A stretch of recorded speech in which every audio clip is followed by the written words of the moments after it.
Lennox Lewis walked into Wembley Arena on September 24, 1994, as the WBC heavyweight champion facing an opponent almost nobody outside boxing's inner circles took seriously as a threat. Oliver McCall's most notable credential coming into the fight was time spent as a sparring partner for Mike Tyson. There it is. That is the one shot that you don't want to shoot. Hands against Bay, as we mentioned, and Selleck goes down. And again, we talked about attrition. Useful preparation for absorbent punishment, but not in the eyes of most odds makers, evidence that he belonged in a title fight against a champion of Lewis's caliber. McCall was there to be an obstacle Lewis was expected to clear on his way toward bigger unification fights, not a genuine threat to the belt. Hold down for me. You're looking good, okay? Fighting a very intelligent fight, and you're taking his right hand. You shot it twice, and every time you roll and counter. You caught him with it once, the next time, but you're going to make him quit throwing it if you keep rolling and count, okay? The stakes went beyond a single defense. Lewis was being positioned, at this stage of his career, toward the kind of unification fight that would have settled the heavyweight division's fractured title picture, and a routine win over McCall was supposed to be one more step in that direction, rather than an obstacle capable of derailing it entirely.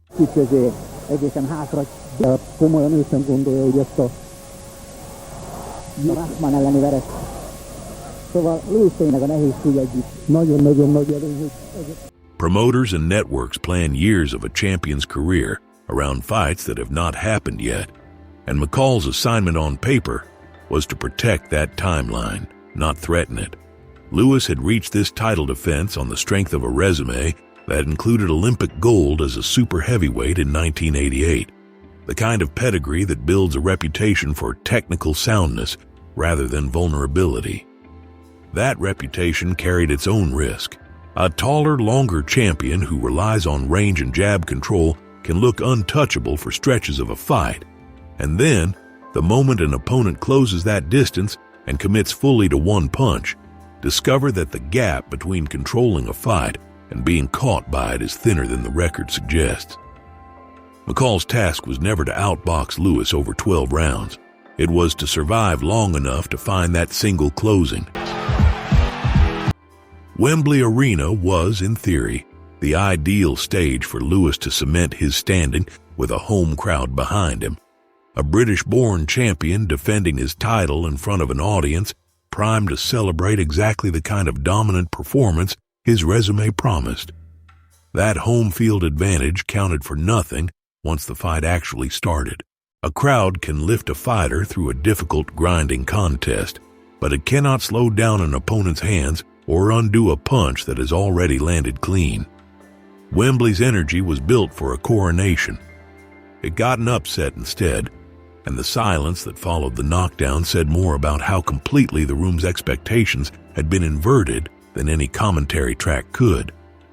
McCall's power made that assumption expensive. One thing he's not doing for the moment is winning rounds. He's hardly fighting right now. He's wandering around the ring. He hasn't gone to his corner, and he's trying to figure out what's gone wrong. In the second round, he landed a right hand that put Lewis down, and the champion was unable to beat the count. There was no lingering ambiguity to the finish, the way some upsets carried doubt about whether the better fighter simply had a bad night. McCall found the punch cleanly. Lewis went down hard, and the fight ended exactly as decisively as a single connecting shot can end a heavyweight title bout. Reset.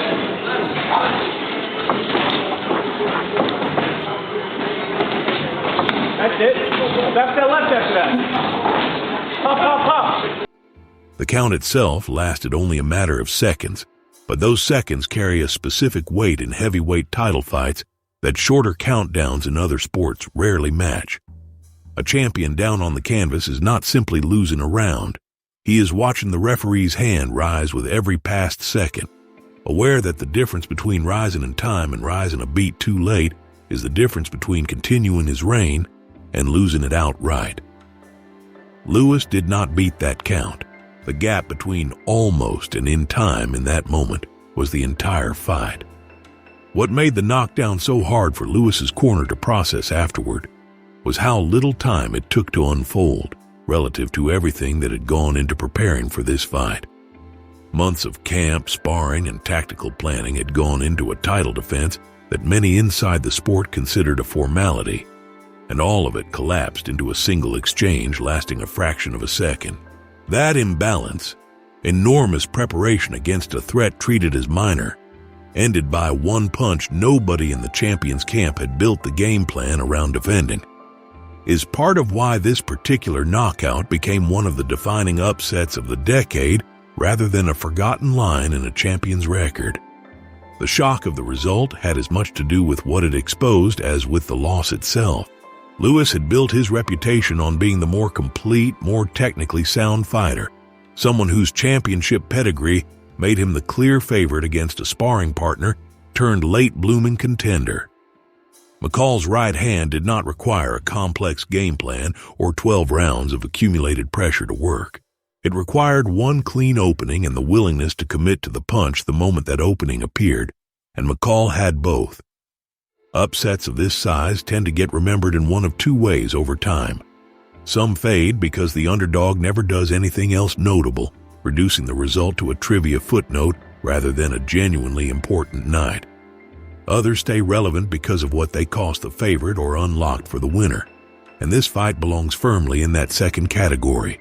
It reshaped the heavyweight title picture for years, delayed fights the division badly wanted to see, and turned a supposedly routine defense into one of the sport's most replayed knockouts, still shown decades later as the standard example of how quickly heavyweight boxing can humble even its most decorated champions. There is also a harder truth about heavyweight boxing that this fight illustrates better than most. At that weight, with those hands, the gap in danger between a great fighter and a merely live one is much smaller than the gap in overall skill. A lightweight or a middleweight with a wide talent deficit against elite opposition rarely finds the single equalizing punch that changes everything, because the power differential at those weights is not usually large enough to erase a skill gap in one connection. Heavyweight boxing does not offer that same protection. McCall did not need to close the technical gap between himself and Lewis. He needed to be dangerous enough, for one moment, that the gap stopped mattering. For Lewis, the loss cost him the WBC title and forced a recalibration of a career that had, up to that point, been defined by steady, expected progress toward the top of the division. A single right hand in London had interrupted that trajectory in the most public way possible, on a stage built for his own coronation as a dominant champion rather than for someone else's breakthrough. McCall left Wembley Arena with the belt and with a career-altering result that no amount of preparation from Lewis's camp had accounted for. It is worth remembering that McCall was not a complete unknown walking through the door for the first time. Years spent absorbing rounds against Tyson in the gym at a pace and intensity most contenders never train at had given him a different kind of preparation than a fighter who came up purely through a normal string of professional matchups. That background does not fully explain a single knockout punch, but it helps explain why McCall did not freeze on the sport's biggest stage the way an unprepared underdog might have. He had already spent years in rooms where the level of danger was this high. Wembley Arena, for him, was a bigger audience for a threat he already understood how to live inside. McCall's own reign did not turn into the launching point his one great night in London might have suggested. Winning a heavyweight title with a single right hand is not the same as proving you can carry the weight of being champion afterward. Defending it against a full field of contenders with the same discipline that got you the belt in the first place. That gap between winning a title and holding on to it is a separate story from this fight. But it is worth naming here, because it is exactly what made Lewis's eventual path back to the top of the division possible, rather than permanently blocked by the man who had just knocked him out. Viewed from where Lewis's career eventually ended up, this loss reads very differently than it did on the night itself. He would go on to become an undisputed heavyweight champion, and by the time he retired, this defeat had become one line in a much longer story of dominance, rather than the defining low point of his career. That perspective is only available in hindsight. In September 1994, there was no guarantee any of that recovery would happen. A young champion who has just been knocked out inside 2 rounds in his home country by a fighter treated as a formality beforehand has no promised path back to the top. Some fighters never fully recover the confidence a loss like that takes from them. Lewis's later career makes the recovery look inevitable only because we already know how the story ends. The rivalry did not end that night, and Lewis would eventually get the chance to answer this exact loss in a rematch a little over 2 years later. What that rematch produced belongs to its own story.